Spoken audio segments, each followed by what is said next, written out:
you watch the press release, Marcia? Did you watch the governor's? We are going to call this workshop of the Martin County School Board to order. If you would all please stand for the Pledge of Allegiance. I pledge allegiance to the flag of the United States of America and to the republic for which it stands, one nation under God, indivisible, with liberty and justice for all. Ms. Falls, would you please call the roll? Mr. DiTerlizzi? Here. Mrs. Roberts? Yes, ma'am. Mrs. Powers? Here. Mrs. Pritchett? Here. Mrs. Russell? Here. Thank you. At this time, we will have open to the public. We do not have any comment cards at this time. Is there anyone here that would like to speak? Seeing none, that concludes our public comment, and we'll be moving on to the district presentation of student online personal protection. Mr. Adrian?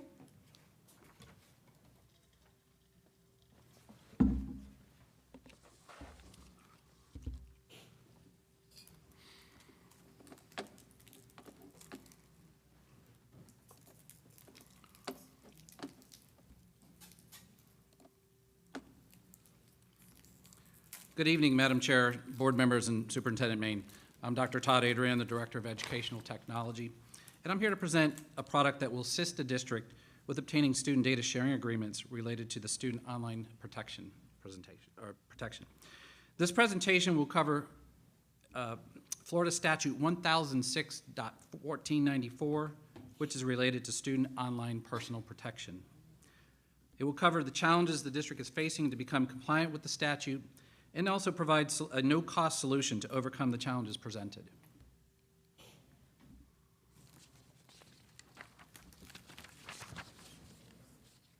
This school year, Florida Statute 1006.1494 was implemented to address the protection of student online data related to personal information. The statute was developed to prevent access to websites and software that do not protect and/or ensure the dissemination of student personal information is presented. To be compliant, Florida school districts are requiring vendors to sign student data privacy agreements. School districts in Florida recognize the importance of the statute. However, collecting the student data privacy agreement from the vendors has become a challenge. Currently, the Martin County School District utilizes Form 1168, which is a confidentiality agreement between the vendor and the school district. This form is being used to address the Florida statute. The district has collected over 67 forms, 1168 agreements, since the start of the school year, and the numbers continue to rise weekly. Unfortunately, some of the vendors want to take the opportunity to make changes to the form. They're not always agreeable to the fact that with the information that's presented on our forms, and they've redlined it and made other modifications to the forms. The modifications have required the district staff to review the forms, the language on the forms. In addition to that, we've had to send the forms to attorneys to review, which has delayed the products from being available for schools and also delayed the products from being approved. This delay has caused frustration for our stakeholders, and consequently, there's been an increase in in attorney fees to ensure this compliance.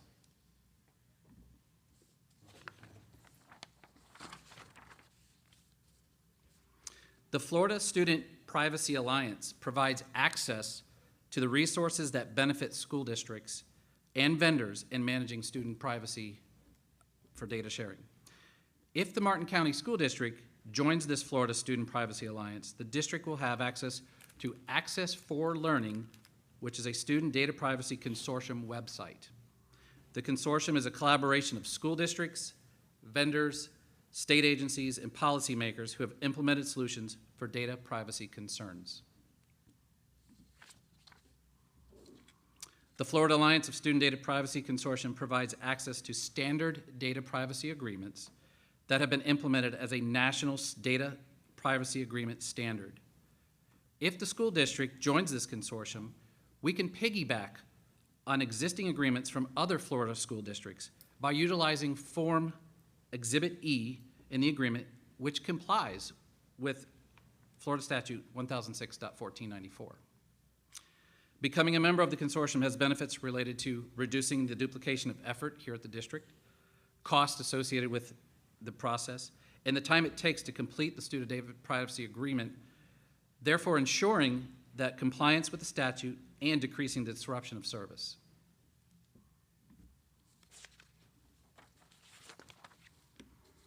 Joining the consortium does have many benefits.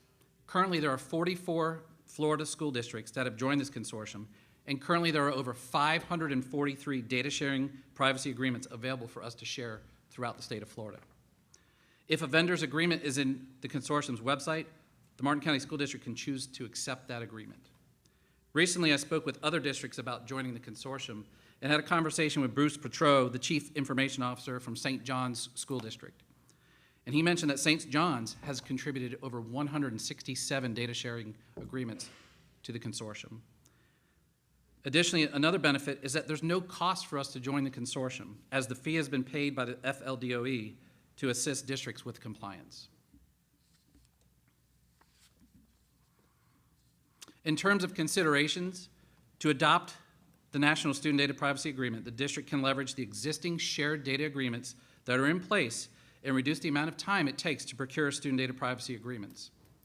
Additionally, the district will save time and attorney fees paid to review student data privacy agreements and reduce the impact on schools who use the products. Lastly, as required by the statute, the agreements are updated on a portal on the consortium's website, and that enables members and parents to review the documents, providing transparency, as agreements will be linked to the Martin County School District's website. Thank you for your time and considerations. Thank you. Are there any questions from the board about this presentation? Marcia?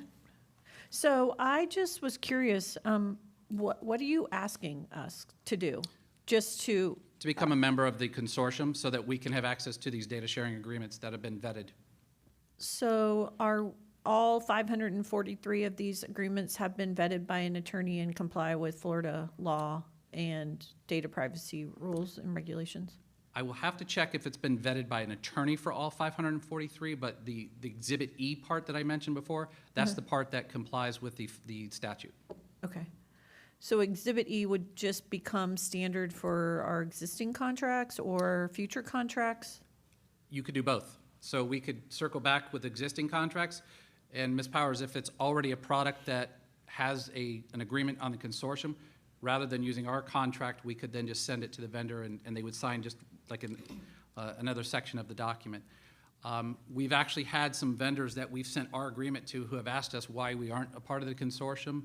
And one of them said, I think it was Khan Academy, yes, Khan Academy, who had mentioned that they've already signed it for other districts using this form. Okay. Mm-hmm. Okay. Okay. Ms. Pritchett? Thank you for the presentation. It's kind of a rhetorical question. Is there any downside to doing this at all? In the conversations I've had with a few of the districts, the only downside I could see is if we look at one of the agreements and say it's a product we don't agree with, we'd obviously have to read the fine language on the document and not just go in and accept it right away. But I think we could definitely look at it and make sure that there's no special parameters that have been put into play for another district. But other than that, I don't really see any downside to it. And we don't have to accept all of the agreements. Correct. We And we could still can go create get our own. Yes. Okay. Thank you. You're welcome. Ms. Roberts? Yeah, so you reference the Exhibit E. I'm sorry, I have a printed agenda. What is Exhibit E? Exhibit E is language in the actual template that they have for these data sharing contracts, and it's the language that is put in place to make sure that it adheres to the Florida statute. So, is it on the agenda? I don't see it.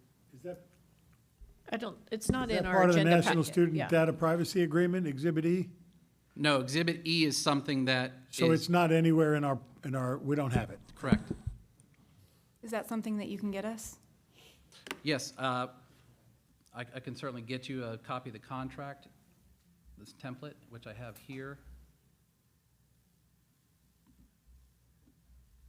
So has Exhibit E been vetted by attorneys or whatever Exhibit E is? Not our attorneys, but other districts. So, oh yeah, go ahead, Go sorry. ahead, Ms. Powers. Go ahead. You weren't done. I was Yeah. just, You also talk about, we currently utilize Form 1168 confidentiality agreement. How old is that? When is it last reviewed? And how do we find a copy of that? It's on our district forms inside of our, one of our network drives, and it's accessible to all district employees. And then, Ms. Falls, I'm going to ask Is you. it accessible to the public to see? Parents? Not at this time, but we could certainly post it. Data sharing agreements that we've used, that 1168 form, are currently posted on our website, Ms. Roberts. So how old is Form 1168, and when was it I'd last have to- reviewed by an attorney? September of this year. is September of the- this year, it was most recently reviewed. September of '23? 3. And so you've seen it, Marcia? No, but I just was told that it was September of 23. So she just pulled it up with the date of when, here you go. Oh, wait.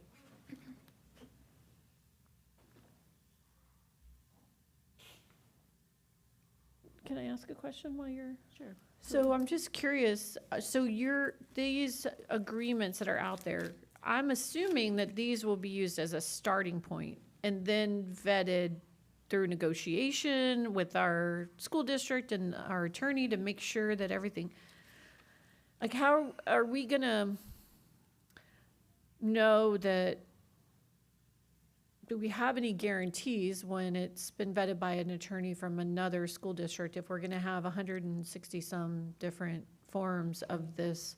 I think it's hard in the initial year, obviously, because we have existing contracts that we have to go back now. Yes. So then when we negotiate in the future, it'll just be part of the contract.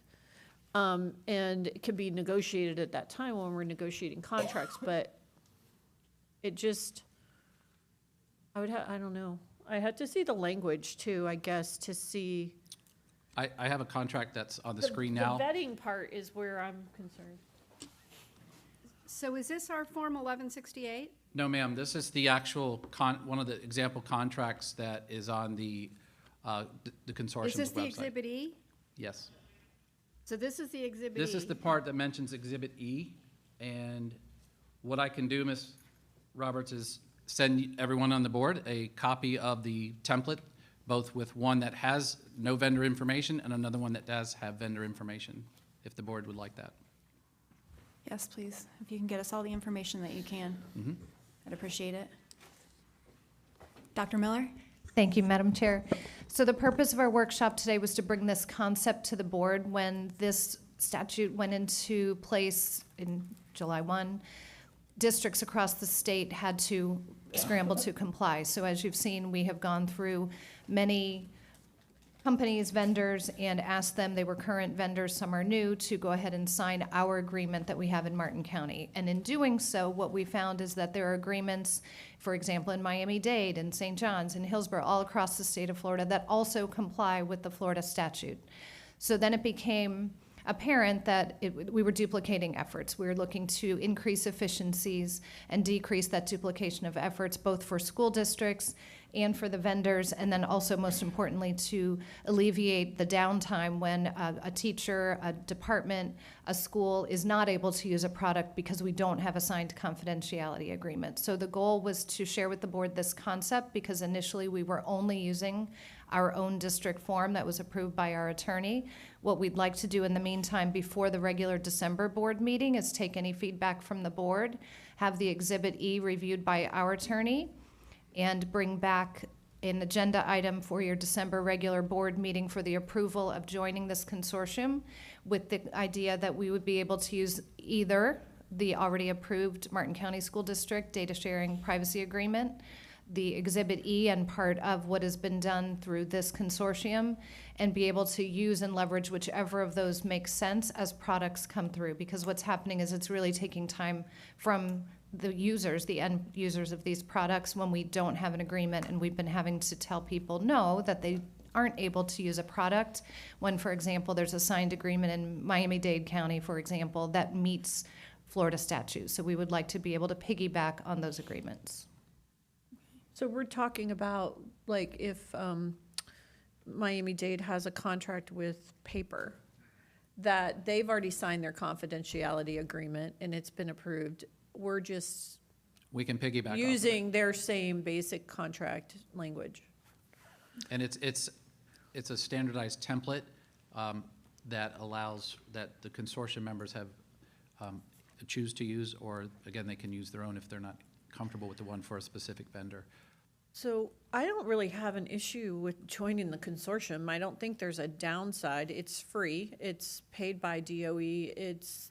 Everything is available, even if I think coming back to us is a good idea, but even if we didn't maybe do everything the same way that maybe Miami-Dade does it, it's still a database of a starting point, that you don't have to start from zero to create your own product, that there are many examples of things. So I don't see any downside to joining. I mean, I think the board would be comfortable knowing what these exhibits, obviously, and that type of thing. I don't know how the rest of the board feels. It's the consensus of the board. Are you comfortable with that? I'm comfortable, especially if we have an out. If we don't have to use what their forms are, then that's fine. We may be a little more strict than other districts regarding what the way we want to enter into agreement or something. So I don't have any problem seeing what they have. If it's useless to us, then we'll back out. That's all. As long as it's open-ended, we can come and go as we please. That would be fine. Thank you. Thank you. And with there being no cost to us, it makes it a whole lot easier to make that decision. All right. Any other questions from the board? Thank you. Thank you. All right, next we are moving on to discussion item for the board. Attached to the agenda, you have a copy of the School District Boardroom Use of Facilities Procedure Handbook. Are there any questions for Dr. Miller or Mr. Seacrest? Madam Chair, Yes, I think Mrs. Roberts had her hand up, I'm sorry. sorry. That's okay, you can go. I just wanted to provide some clarification for this. Since we opened the new boardroom, we have had multiple outside agencies and community organizations request to use breakout rooms 2 and 3, some of them being non-for-profit, others being for-profit, and we just wanted to give the board an opportunity to go through the use of facilities handbook and provide some direction to staff as to whether or not it's the pleasure of the boards to charge non-for-profits the way we do for-profits. We just want to make sure there's a level playing field and consistency across the board in what the expectation is from the board, so that staff can make sure that we are abiding by the direction of the board. Thank you. Ms. Roberts? Mark. So this document that you've given us it's just our old document, is that correct? It's our not- current document. So we- this doesn't have any updates for what we're moving forward? You just Correct. gave it to us for reference, is that Correct. correct?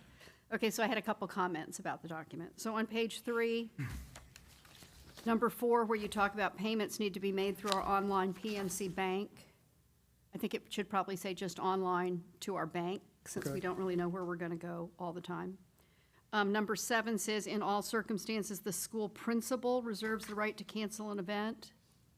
I think if we're also talking about this facility, you need to take into account there's someone in addition to the principal and designate who that is. On page 5,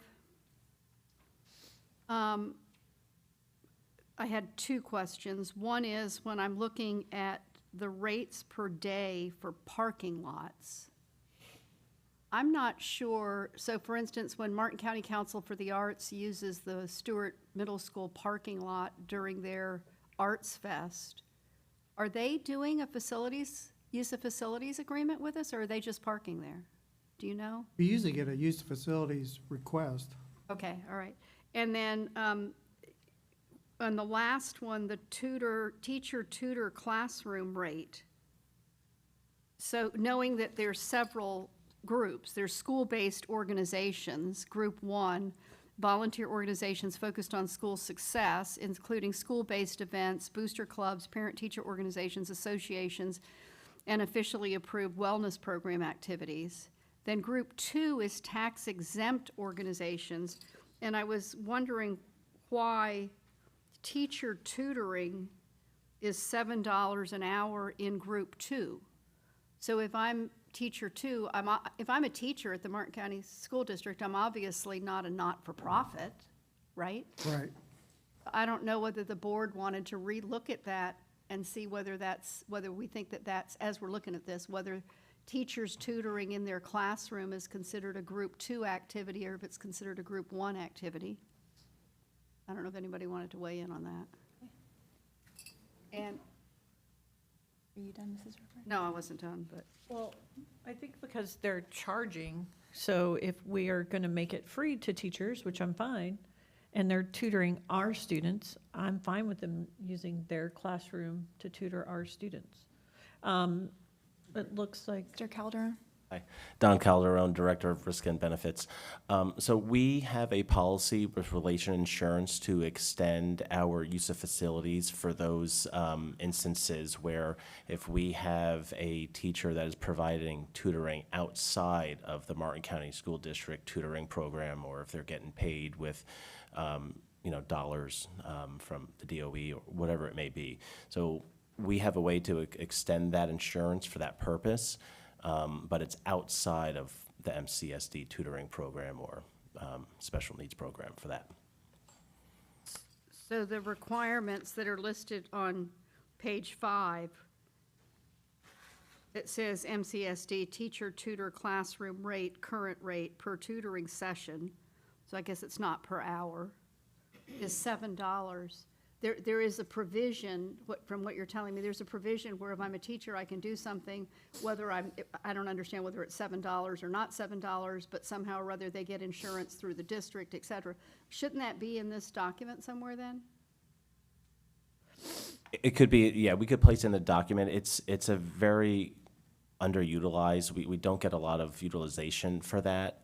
It's really for teachers that are providing tutoring one-on-one to a student. Some teachers provide tutoring at like a local Starbucks or a coffee shop. It's when How do they're using our teachers know facilities that? to that. How do they know about it if it's?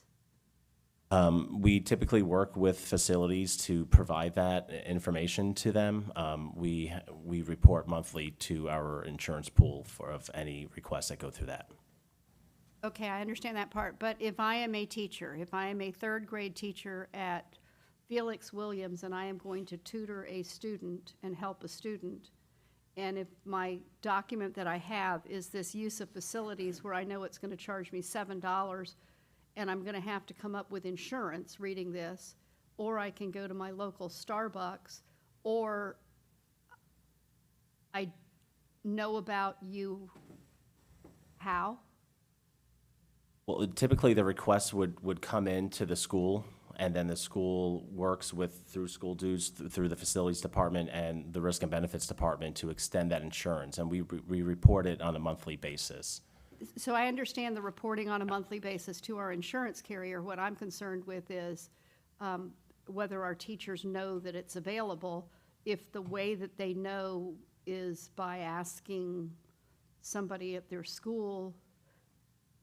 I don't know how that works. Because if the only document you have is a use of facilities, it clearly says, I'm going to have to pay you $7 per session and I'm going to need insurance, then I'm going to Starbucks. I mean, I'm not even, or Panera Bread. I don't even know about the thing that he's talking about. so, yeah, so maybe it needs to be clarified that per tutoring session is that if they go through that and they pay the $7, that they get that extended insurance and it's included in the $7 fee. Correct. And it's reported monthly. Correct. So somehow, Somehow or other, so but you it's would like, know. it appears from this that it is in the nonprofit group too, when actually it's really, they don't really fall. Maybe we need to create a separate little line Box or just something. for that. and Sure, we can explain definitely it. do that, yes. I just think otherwise you're not going to know about it. And I mean, I'm going to think I have to go out and buy insurance if I don't know. Sure. Let's see, on page 8, it talks about sales tax. Are they paying 6% or what rate are they paying for sales tax? It's 6 It point- says 6, but, and this is revised on July of 2022.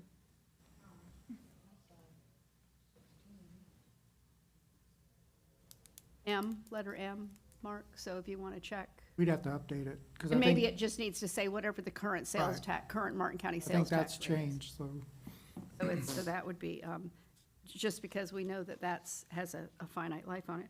Page 9, where it talks about the school site administrators, I think you probably need to add something that talks about the district office, you know, this Yes. facility.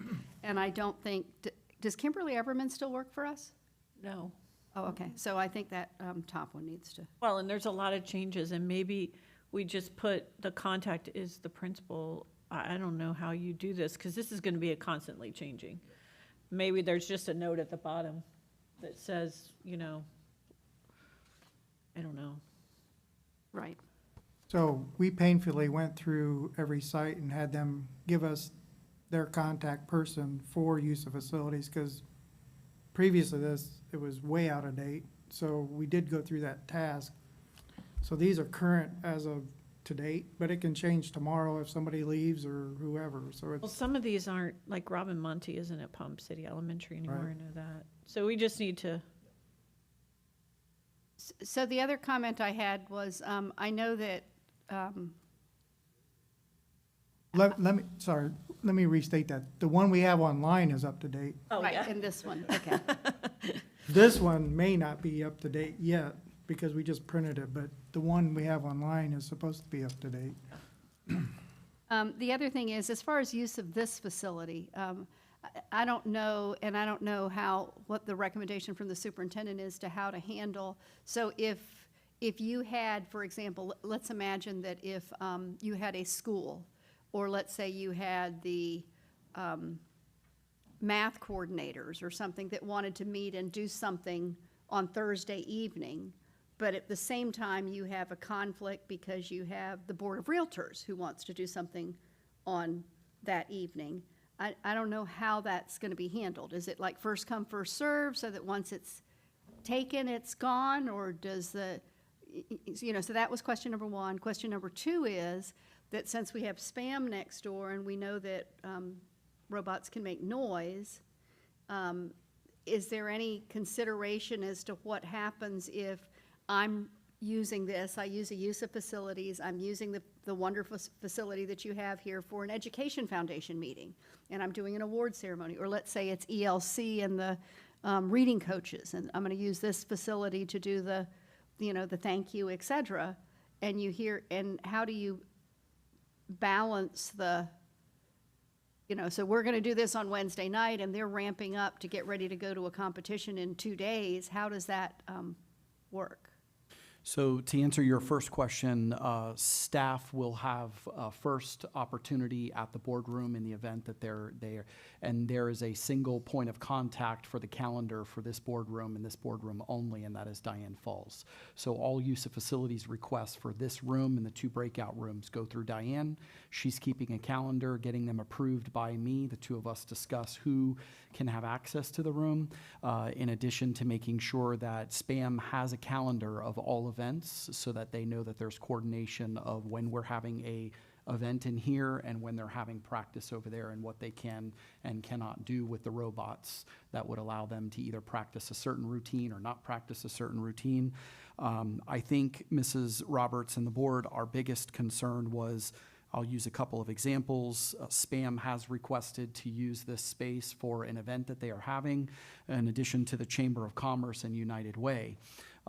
When we presented the fee structure to both of those organizations, both the Chamber and the United Way, they didn't get upset with us, but expressed some concern that they are a non-for-profit, They're not typically charged when they use other places, and so were we going to continue charging them to use our space? Obviously, we know that it's taxpayer dollars that put this beautiful building together and helped assist with this.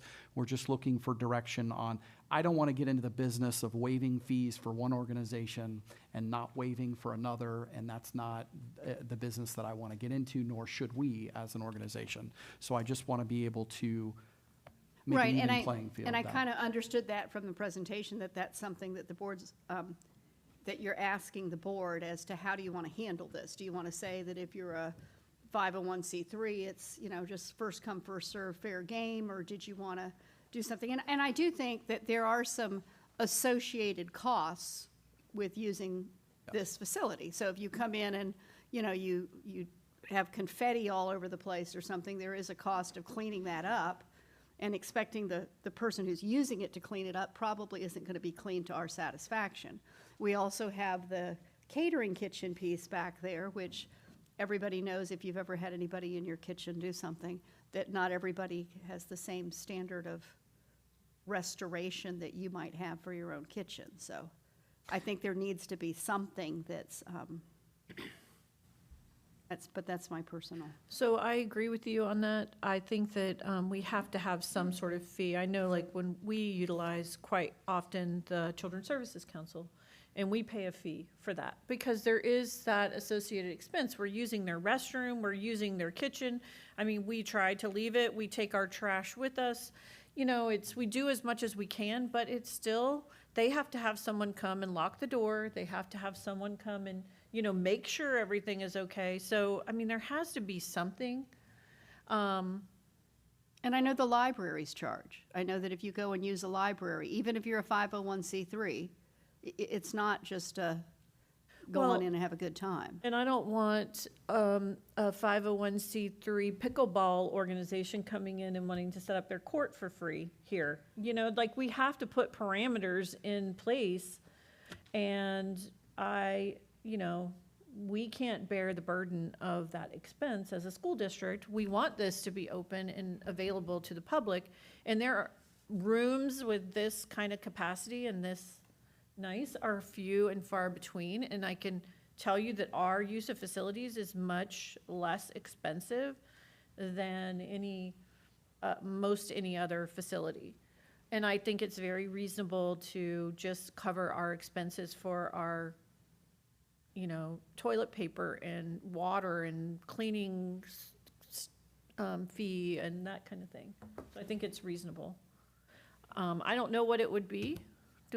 What would a fee, like, if I wanted to rent, or I wanted to use the facility, do we know? If you wanted to, so right now, ours, if you wanted to use a cafeteria without the kitchen, it's $40 an hour if you're a 501c3. If you wanted it with the kitchen, it would be $60, requiring our staff. If you used a gym, well, a gym isn't, let me go to auditorium. An auditorium with a stage at the high school is $75 an hour for a not-for-profit. Which And I also think at the same time, though, you know, in a high school auditorium, those seats are fixed. It's not a set-up right. thing that we have, you know, so imagine if you, not the pickleball people, but imagine if somebody comes in and, oh, well, we want to set up the chairs to do this, you know, simulation or something, and we're going to set them up this way, that when they go and leave, somebody's got to come in here and move the chairs back to the way that they need to Right. to be for when we use it next. I think this is very reasonable. I don't necessarily think this, I just think it's reasonable. Yeah, I mean, I think along the lines of if you were using the whole thing, the auditorium stage, high school, I don't think $75 an hour for using the whole thing is unreasonable. And to be less if you were just using a breakout room or something, I think would be, but that would be what I certainly wouldn't expect to be able to come in here and get it for free. Would we include SPAM as a school-based organization, and so therefore we would treat them as a school requesting the use of facilities? I would treat them as a group 1, but of course Don Calderon probably feels that they should be treated as a group 3 until some point in time. Correct, Don? Good. That a You don't rhetorical have to, question? you do not have to answer that. But I would treat them as a group one. I mean, we want them under our umbrella. We want them to be here. I mean, I think that it's, and I think that they're quite reasonable. I mean, I think that if you sat there and said, okay, if they're going to use this for, let's say, their end of the year dinner or something, and if you said, hey, I've got to deal with janitorial, the same way that you would with a group one, if it was a PTA or something else, and you needed to deal with janitorial, you would be telling them, hey, I've got to charge you. I mean, Mark, we do that, right? Where'd you go? We tell them at the end, even though you're getting it for free, I'm going to have to send somebody in there to clean up, and this is how much it's going to be. So I think that's already in place. So I think that it's, So I'm good with that. because Do I we think need- that group one is for like PTAs, it's for student-driven, it's student managed, it's the student piece. I mean, I think that's what it's for. It's not a 501c3. Well, and we want them to know too that they need to clean up when they leave, Yeah. And they do. I mean, I know Yeah. when they go to competitions, actually the bleachers are cleaner than when they even started, because when that competition is over, all of those robotic kids pick up every little piece of trash through the entire bleacher section, wherever they are. I mean, it's like it's spotless before they leave, so. I think they're gonna be great neighbors. Yes. So I'm not too concerned about spam. Mrs. Powers, just would like the record to reflect that SPAM is nearly completed with their 501c3 process, so they would be a group 2, not group 3. Yes, Mr. DiTerlizzi? Thank you. Marcia, you finished? But I think we want them to be a group one, Yeah. because they're school, even though they're a not-for-profit, they're school. Well, we're partnering with them. Right, they're So it's like school-related, so they charging will be the ourselves. group one free, Right. kind of, and possibly a small fee for cleaning if need be, right? So That's Would agree. what we're saying. the event for that SPAM is requesting is for a Saturday. They are also requesting the use of ET Tech, as well as a custodian and a couple of other staff members. So I do believe in that case, there would be a small fee to cover the cost of the hourly rate for those employees to come in on a Saturday.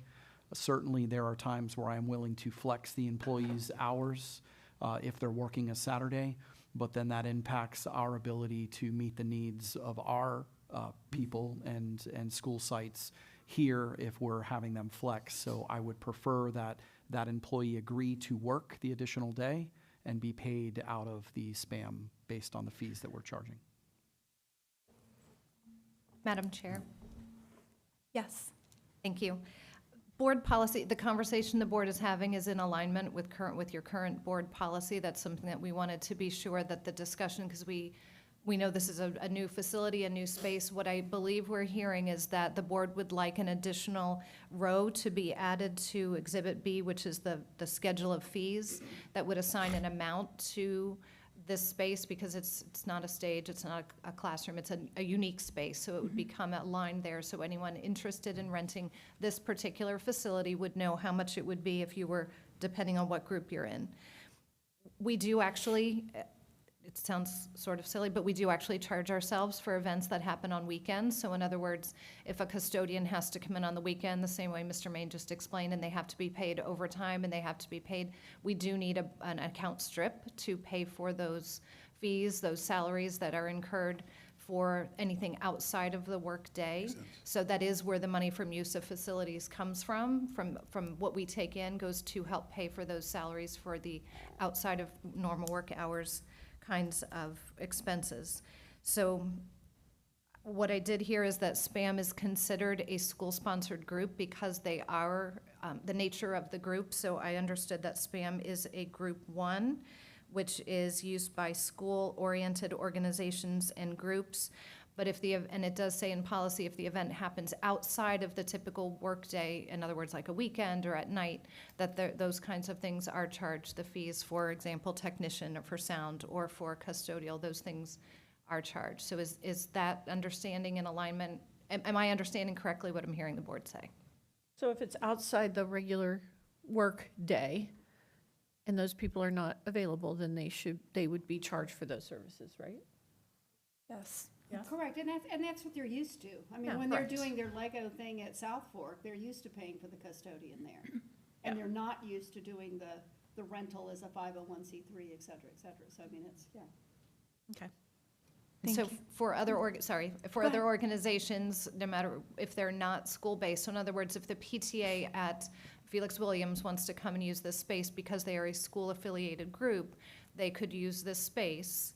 They would fall under the Group 1 use by school-oriented organizations and groups, and as long as it was during the school day, there wouldn't be a charge. If there was something outside of the day, the same would be true. If it was a weekend, someone would have to be here to supervise, unlock doors, trash, that kind of thing.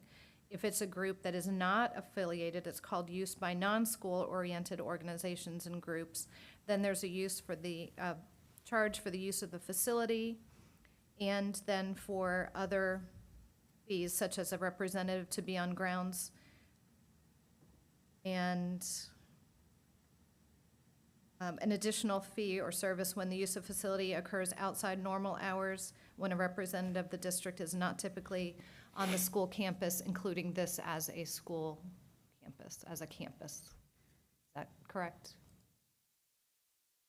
Yes, I believe. Yeah, but I do think we need to be a little bit careful with the, just because they're here during I know, I do work too. hours, because I do you too. can make a lot more work for somebody, even though you're here not for work hours. So I think if it, like Mr. Main was saying, if it works out and it works okay, that's fine, but if it doesn't, then I think there needs to be the flexibility of, well, wait, you've got confetti all over the place, and there's balloons up there that I gotta get down, and there's, Food. and there's food on the floor, and I've got stuff on the chairs I've gotta, I mean, it's like just because we have that, and just because you did your event during the workday, I don't think you get a free. Well, and any special setup of the tables, chairs. In that That's- case, the custodial crew is typically setting up the night before for an event that's taking place early morning here, but then when that crew is setting up in here, they are not in the school district office building cleaning because they're spending 2 hours setting up here. So, we are just right now shifting them. But regardless of what we do, it is going to require, but we did hire 2 additional custodial staff members where we had the allocations empty, they just weren't filled. With the addition of this space, we did fill both of those positions, and that has been helping significantly with that. But we wanted some guidance. Ms. Pritchett, did you? Yeah, I had two things to say. Number one, on the contract, it could say something to the effect of, you must leave the facility in the way you found it. Any additional things that have to be done over and above the general cleaning, a fee will be assessed. An additional charge. Yeah, whatever, and that can kind of come to. The other comment I wanted to make is actually based on the conference that we attended last week with FSBA, and they talked about school-sponsored events that don't align with district policy. And the suggestion was to put something in that said, we don't endorse these organizations. If I see where it says it aligns with our mission and everything else, but we could very well get requests to have organizations come and use this space that might not be. So rather than refusing them, you put something that says not endorsed by the Martin County School District. That was a legal point that was made that I had never even considered. And they gave an example of a teacher who did something else in his spare time, and he used the school facility, and it didn't align. It wasn't horrible, it wasn't against the law, but it definitely didn't align with school policy. So a disclaimer had to be made that said the school district does not endorse this party. I'm just throwing that out there. It's perfect, Mrs. And I think our existing policy thing has that in it, because that was a discussion when we went through this Yeah. a while back, because it was an instance, I think it was one of the middle schools, where somebody who was running some sports thing was also selling equipment. Right, And okay. then you didn't know whether you were buying it You're from the right. district, or Okay. whether you were buying it from, and it became a that you need something that says, no, we're not endorsing this, this doesn't benefit us, this doesn't, yeah. Yeah. And there is some language in the, That's correct. It says this program or activity is neither sponsored nor endorsed by the Martin County School Board. The Martin County School Board is not responsible for the information or instruction provided in this program or activity, and that's in your board policy. Awesome, okay, just covering the bases. Mr. DiTerlizzi, you've been so Thank you. patient. Thank you for recognizing me, I appreciate it. did I cut you? No, that's okay. Actually, you had very similar lines to what I was going to ask, but is there some, I went through the guidelines on this and there's, I think there's something missing because similar to what Ms. Pritchett said was that what if they don't align with our organization in what we stand for? And so, and I don't know, you know, I'm at a loss for the type of organization that maybe common sense tells us we don't want that organization that type of organization in our facilities. Maybe it's a group that riots all around the country and they want to come in and have a meeting here. I don't know, but is there somewhere where we have some kind of guideline that says, hey, we don't allow these people in here, you know? Yes, Mr. DiTerlizzi, that's the denial of use, C in the policy. The superintendent may deny use of facilities or equipment to any agency or organization whose purpose in using the facility and/or equipment is considered by the superintendent to be incompatible with this rule, meaning adhering to the district use of facilities and the purpose for the use. Okay. And that's where Diane and I are working very closely together with her bringing forward any requests of the use of facility for Good. approval. And then one last point of clarification, and thank you for indulging us with this, with our questions. School Dude is the method for organizations to request using a facility. So what our plan would be is to add this room, this facility, as if it were a school, so a site that could be rented. And we would name Diane Falls as the principal or the person who oversees this site. And as she is right now designated the person who oversees whether or not the site is available, she checks with staff, with Mr. Sechrist, she'll have the calendar for spam, vice versa, so we'll be able to coordinate. Also understanding which school district groups are using the facility to be able to coordinate that with the superintendent. So we would designate this as a site that would be in the menu. So the same way someone could choose to use Martin County High School, they could choose to use school district office. And then instead of Christy Selvage getting the request for Martin County High School, it would be Diane Falls getting it for the district office. That's perfect. Thank you. Are there any other questions or concerns? All right. Seeing none, we will move on to our school board policies. Item number 5.01, Policy 5136, wireless communication devices. This is a new policy. Is the board okay with accepting the Neola recommendations and the superintendent's recommendations? I just have a comment. I'd like to just throw out there that we don't allow cell phones during the day, visible out at all during the day.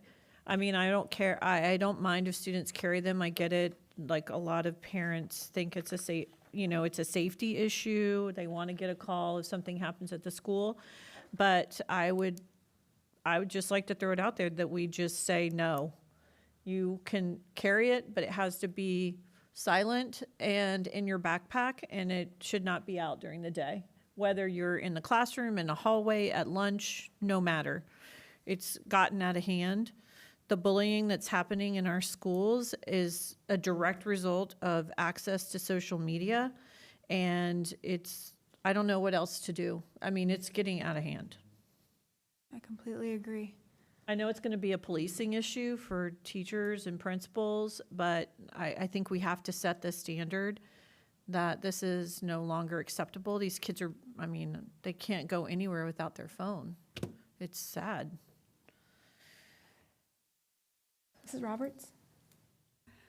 So I agree. I'd like this policy to go back and have the superintendent look at it and look more at like option A and go back to the, because I really kind of look at this and where they can have it out during their lunch break, between classes, during after-school activities, you know, on a school bus, you know, all this other stuff, and with no parameters, as I'm a second grader.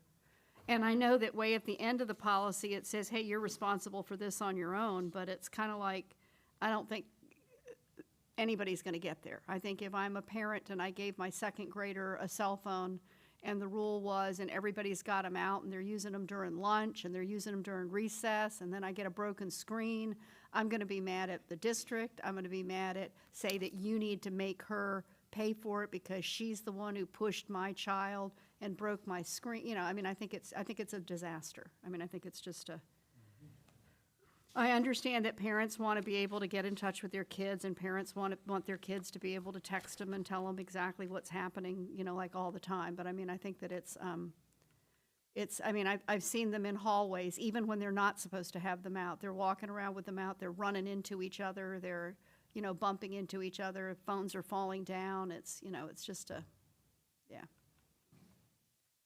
Shouldn't parents know that you shouldn't be trying to contact your child when they're in class? I mean, it's, well, I'm okay with them, but during class, if they interrupt the class, that's just not right. I mean, I understand you want to protect your child, but, you know, you're asking us to protect your child at the same time, and that's our goal, is to make sure they're safe when they're here. One of our goals, that they get educated. But I don't know. If you allow one to talk to their mom or their dad or their cousin Jane, you know, you're probably going to be told by 100 students, hey, she did it, why can't I? And I don't know where you go from there, so. And I can see it really slowing down instruction. You know, if you're using it in the hallway, and then you're getting into class, and I don't have it put away yet, and now the teacher's having to spend 5 minutes at the beginning of every class. Okay, you know, come on, you know, Troy, you need to put your phone away now. We're getting ready to, okay, I'm almost through, you know, I'm just got, you know, I mean, I can see it just being a nightmare. Well, and I think it should be, you know, we need to obviously add some strict policies in our code of conduct. The parent has to come to the school and pick it up when they get caught with their phone, whatever that process is going to look like. That it's not convenient to get your phone back when you are not following the no cell phone policy. So we're not going to make it easy for students, and we're just going to have to ask parents to really talk to their children about it and the importance of it. And if not, they're going to have to come to the school and pick up the phone if it's taken during the day. And I think we need to be sure that this aligns with the code of conduct. So I mean, I think Yeah. they can come together, but I think it just needs to go back and be redone. Ms. Pritchett, did you have something? Just, it's a hot button item, but during a lockdown, when a parent gets the information from the district that there's a lockdown, they're concerned that their child is okay. And I think that's the extreme, but it is, if you're a parent and you don't know if your kid is okay, and all you know is there's a lockdown and nothing, no other information, it really panics people. So maybe we work on getting out information or put something where the parent can call or talk to someone to find out that their student is okay. Not necessarily, I don't want the kids calling their parents and saying, I'm okay. But it is important that the parents know, and as soon as they get that text message, they are going to panic and try to find out if their kid is okay. And most children won't ignore a call or a text message. I'm just putting it out there that maybe we can possibly work on information quickly so that that isn't even a temptation. Thank you. So I agree with that. I just, I want to be careful that we're not, during an emergency, like I know we've had some lockdowns, and thankfully they haven't been a major event. But during a major event, if we allow every student to pull out their cell phone, it creates an issue for communication in a true emergency. So we need to be careful. We need to be thoughtful. We need to, really put good policies in place and procedures in place for our own staff, but to notifying parents, okay, we have a lockdown and this is why. Your child is not at risk, or there are a lot of times we have lockdowns because someone in the area, or a lockout. Or a teacher pushed the button Right, inadvertently. right. And I know it panics parents. So I just think we have to be really careful on how I agree, we need to be thoughtful about how we go about the communication piece. Well, so I think, I agree with you, Ms. Powers, but I think that when I get the notification, say school's on lockdown, police activity in the area, as a parent, if I was a young parent with a young child, I would be thinking, wait a minute, I need to be in touch with my child because there's something going on there, and they don't say what it is. It's police activity in the area. It could be a car accident and the police are out there and they're directing traffic, but it could also be, in worst case scenario, a shooter a guy walking down the street with a rifle. Could be a pellet gun, but to the average person, it looks like a rifle, and it could be something like that. And as a parent, I would want to know that. So I don't know. So we just need to give more details in Yeah, how we, maybe- and when we maybe, communicate. Maybe some parents. coordinating with the sheriff's office to give, relaxing detail to the parents when it's not a real emergency. Thank you. Any other questions? All right, so we'll bring this one back to the next workshop. 5.02, policy number 7530.01, staff use of wireless communication devices. Is the board okay with accepting the Neola recommendations and the superintendent's recommendations? So I know this policy talks a lot about board-owned cell phones. It doesn't really talk about personal cell phone use. And I 100% think that if we're going to say that our students cannot use their cell phones, I know it's different for adults. I'm not saying that they can't go on their planning time and use their cell phone, but during classroom time, I feel like we should have that same standard for our staff unless there is an emergency. Ms. Roberts?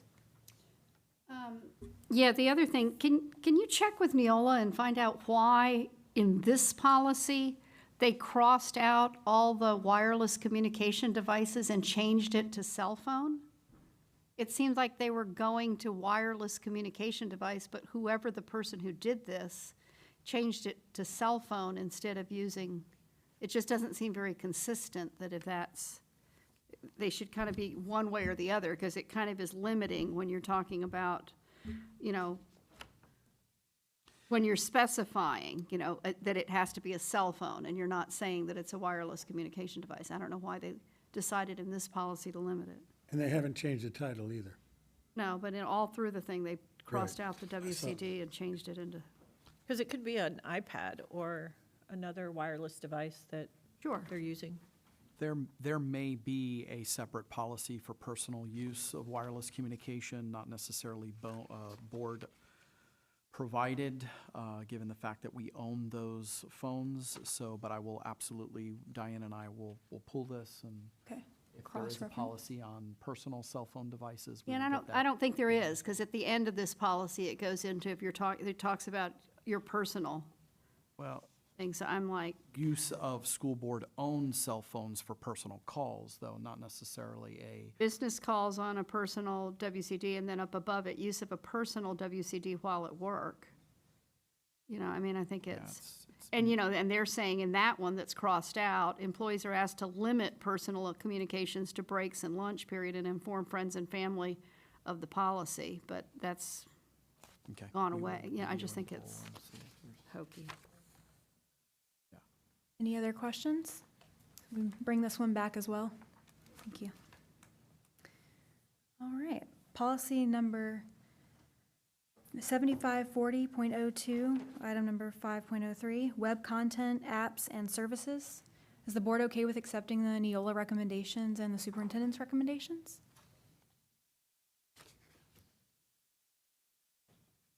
Seeing none, everybody's okay, all right, great.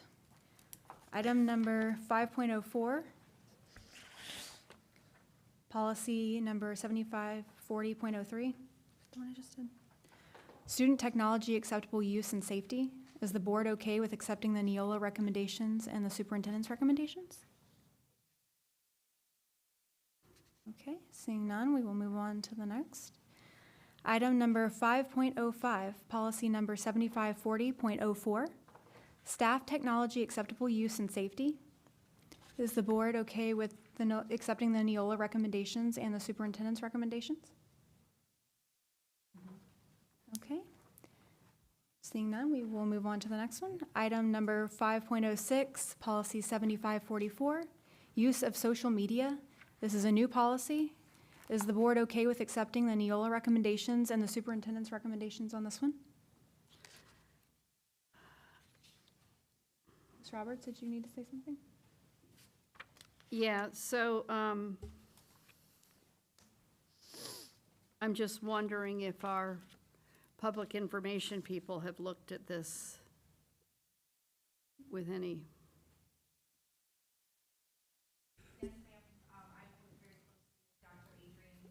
Hit your mic. Go ahead.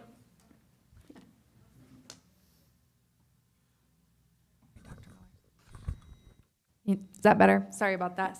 I did work very closely with Dr. Adrian in educational technology to review this policy, which it appears that it was primarily created to address some of the social media platforms such as TikTok that are not to be used for any reason on any district devices.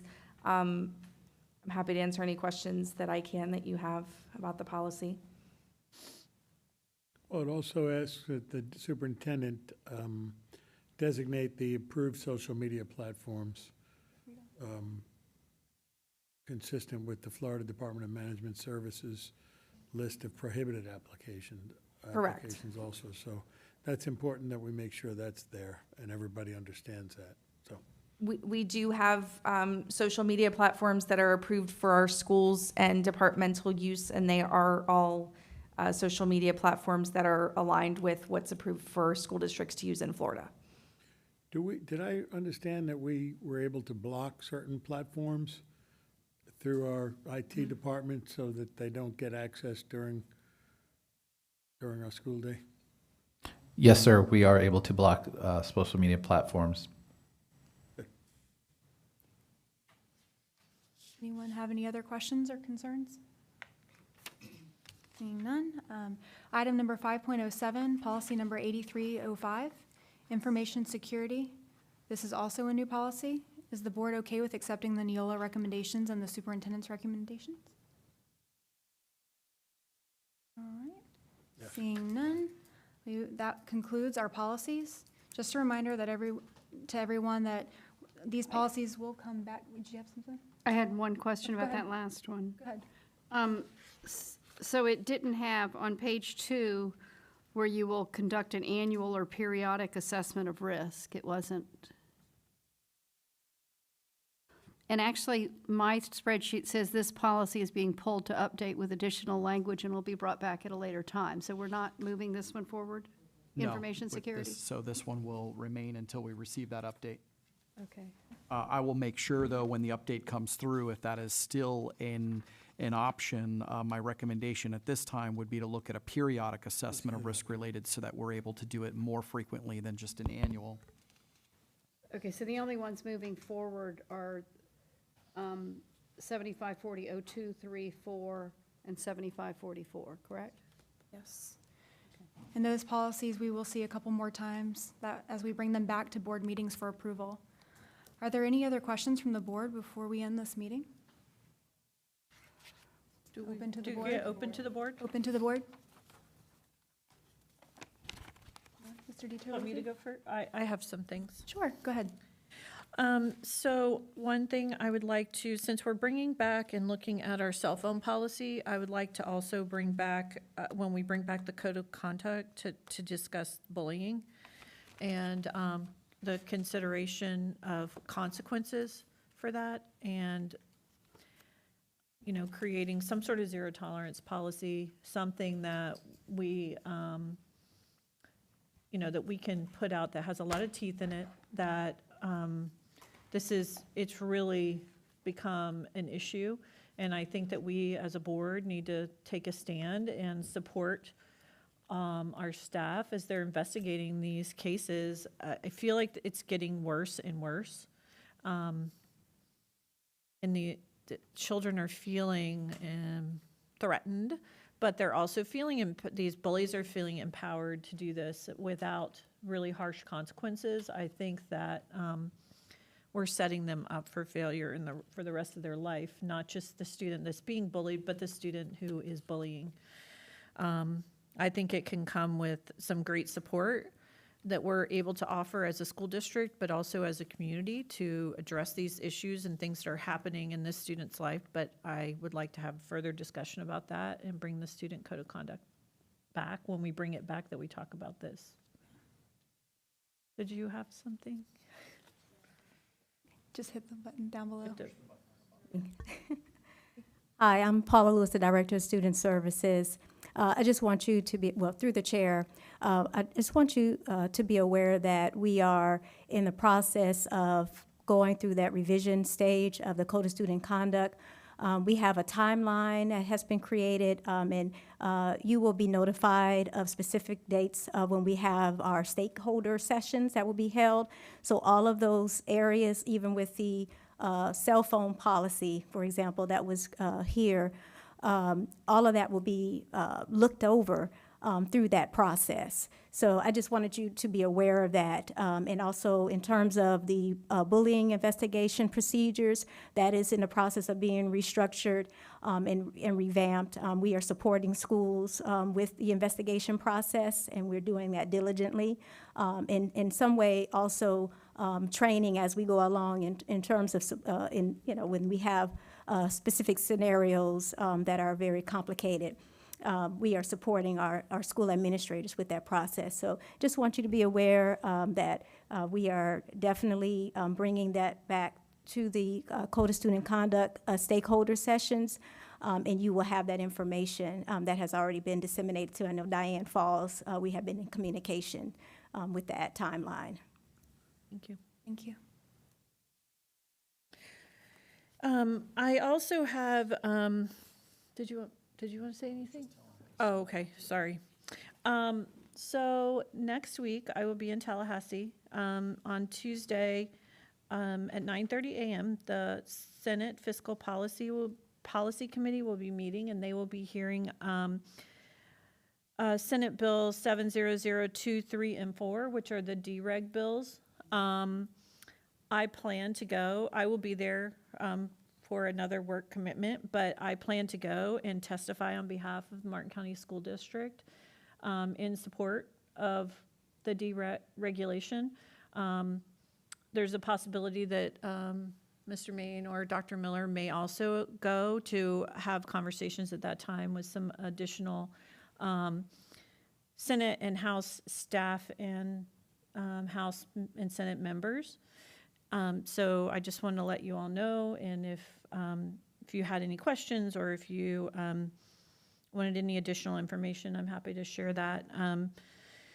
And then also in talking with our consultant, he also recommended that all board members reach out to our local delegation. I know it's kind of a weird time of year because next week is the last committee week. And then obviously it's the 18th, and then it's Christmas and we're closed, and then the regular session starts on January 9th. So there's not a lot of time in between. So even if it's a phone call or an email to our local delegation and that we support this deregulation, and if you have any specifics, just let me know if you have any specific concerns about any of the language. But right now, I think the Senate is looking for support, because there's not, it might not be as easy on the House side. So, I sat with Dr. Miller and the superintendent to look at the bills and kind of prioritize what is the most important. And I think the testing kind of rose to the top. The third grade and the graduation requirements for testing were the most important. We also looked at maybe some clarifying language on the recess issue. Dr. Miller, did I cover everything? Yes, ma'am, those were the top that we mentioned. There's also some very attractive language for HR that might be helpful for recruitment and retention. So if there are top, Greg did ask for kind of like a top few, if you will. So if there's something of great interest other than those that we had mentioned, really, I do believe for all of us, it's the assessment piece for the kids. That's the biggest, and then followed up by the third grade, making sure we all still want to make sure that they have the skills they need to be productive members of society and earn a high school diploma. That's clear. And number two, we still want to make sure that in early grades, they're ready and prepared to move on to the higher grades. We're just looking at giving some flexibility to some of the rules that exist that are creating barriers and roadblocks for students. So if there are additional to those, that would be really helpful to be able to put into this language so that Mr. Black can share on behalf of the board. So we're in the process of creating just a one-pager, mostly to be an education piece and talking points for like Representative Snyder to be able to take to his leadership team and say, here's what we're asking for, but use it as a starting point, because I don't know that we're going to get to do away with all the testing, but what are some palatable alternatives that school districts can, that will make it better for students? So. Thank you for taking the time there. Thank you. And then I just had one other thing for Mark. I was talking with someone today at Indiantown Middle School, and they said their gym roof is leaking. Would you look into that, please, and just find out what's going on? I don't know. I mean, I know the gym is old. It looks great, though. I mean, I don't know if it's just a matter of patching a roof or whatever it is. I'm pretty sure it was re-roofed back in 15, 16, so we can take a look at that. Okay, thank you. Ms. And that's Pritchett? all I have. Thank you. I wanted to tell everybody that there's an open house tonight at the Courthouse Cultural Center Gallery from 4:30 to 6, but the exhibit will also be open from December 1st all the way to the 22nd, and the gallery hours are Tuesday 10 to 6 and Wednesday through Saturday 10 to 4. And there's a website to learn more about the events, and we have 13 schools participating. Several of our elementary and middle and also high school. It isn't on this brochure, I apologize for that, but 13 out of 23 is a good amount. So if you have the opportunity, go by and check it out. Thanks for sharing. Ms. Roberts? Yeah, so if I could ask the superintendent, can we check how other districts are handling the absenteeism? So if a parent can say this is an excused absence, and then at the same time, you've got it in state law about if you miss more than so many, you can't get your driver's license, but there's that conflict there.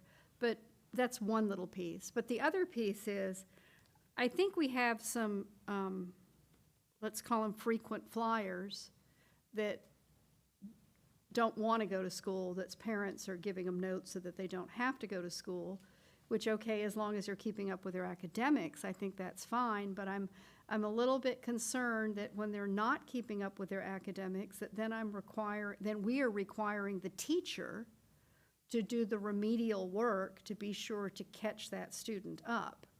And I don't know how big of an issue that is, but if somebody can look at that and see how big that is, if it's, I mean, so if I'm a teacher and I'm teaching, if I got 16 kids in my class and 5 of them are frequently absent, but now I'm being responsible for making sure that those kids get remedial work and get their work done. I mean, I think it's, besides dealing with your regular class, now you're dealing with this other piece, and I don't know, I just don't know how big that issue is. But if you can get a handle on how big it is, then at least maybe we're gonna find that we need to add additional supports so that that teacher will get some assistance, or we'll be able to stick something in there so that, and I also don't know, how it's being communicated to parents, so that if I have a frequent flyer child that's coming, 3 days a week, and the child is falling behind, I don't know how well that's being communicated to a parent, that, you run the risk of your child not being able to graduate, you run the risk of your child not being able to get the full credit for this course, you run the, I mean, and so I think if we can dig a little bit deeper in that and just see we have half a year of statistics now, so we would be able to see what that looks like. I mean, I think then we can kind of see where we need to go with that. And I'd also like to thank you for the AP information. And then, that being said, I don't know if, so the AP information that you gave us that's comparing our students with national averages, I don't know whether it's possible, and I guess I'd ask Mrs. Powers more than anybody, can I do badly on an AP test, right? So now I'm below the national average, but still get an A in the AP class? Yeah, of course, yes. So if I can do that, I'm bumping, my purpose of taking the AP class is to bump my grade point average, right? Well, it's not No, your but I mean purpose, in- it's because it's higher level,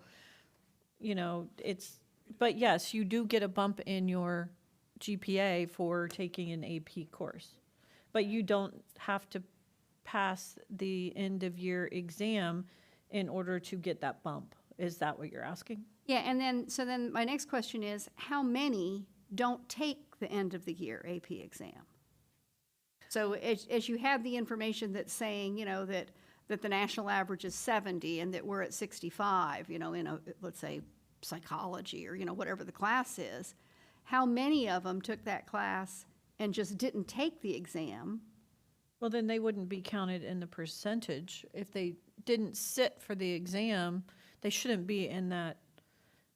Just because they don't take it doesn't mean that it will show up as a 0. Right. Is what I'm saying. So they had to have taken it, Okay. or at least attempted it. And, yes, there are students who take it and know 100% they are not prepared to take it, but they're like, well, I could pass it or I couldn't. I might pass it, but I probably won't. But I'm going to take it anyway because why not? Yeah. Because I can. Okay. So there is that too happening, for sure. But thank you for that information. I appreciate it. Yeah, and just so that the board is aware, we're getting ready to do what we're calling data comms. When we get the AP2 assessment data back in January, after the second round of FAST assessments, the district office curriculum team and Dan Moore are providing a template for all of our school-based principals. The district, they will have to come to the district office and present their findings and an action plan to the district team on all of their data and how they're moving forward. Absenteeism is a component of that, as well as office discipline referral rates and how they are correlating high absenteeism or ODRs to maybe some of the data that they're getting back, and just to help work with the district team on problem solving, how we can support them and what they're doing with their teams to move forward from January into the rest of the school year. We're going to do that with VPK too. And just to further clarify, very few and far between students will not take that AP test because Right. there's that chance that they're going to get college credit. Right. So even if a student feels they're not prepared, they're going to say, oh, I think there might be a chance I could pass this test. So it's very few and far between. But great question. Mr. DiTerluzzi, do you have anything? I'm good, thanks. Okay, are there any other questions? All right, this workshop is now adjourned. Thank you for the toffee, Lee.